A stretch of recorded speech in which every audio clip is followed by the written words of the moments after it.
రెడ్డి చెబితే క్రైస్తవులందరూ కూడా ఆందోళన వ్యక్తం చేస్తున్నారా?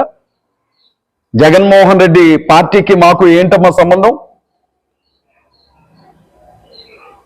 ఆంధ్రప్రదేశ్ రాష్ట్రంలో ఉండే క్రైస్తవులందరూ కూడా జగన్కే ఓటేశారా? పోయిన ఎన్నికల్లో చంద్రబాబు నాయుడు గారికి, పవన్ కళ్యాణ్ గారికి ఓటే లేదా? మరి ఆ ప్రభుత్వం ఎలా అధికారంలోకి వచ్చిందమ్మా? జగన్మోహన్ రెడ్డి చెప్పాడు అని చెప్పి వాళ్ళ క్రైస్తవులు నిరసన తెలియజేస్తున్నారా? పంజాబ్లో ర్యాలీ ఎవరు తీశారమ్మా? కర్ణాటకలో ర్యాలీ ఎవరు తీశారు?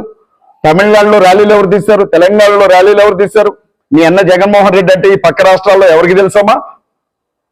వాళ్ళ క్రైస్తవులందరూ కూడా న్యాయం కావాలని కొట్లాడుతూ ఉంటే చంద్రబాబు నాయుడు గారు మాట్లాడినట్లు, పవన్ కళ్యాణ్ గారు మాట్లాడినట్లు, నారా లోకేష్ గారు మాట్లాడినట్లు, మహాకూటమి రాజేష్ మాట్లాడినట్లు నువ్వు కూడా మాట్లాడడం ఏమైనా న్యాయమా తల్లి?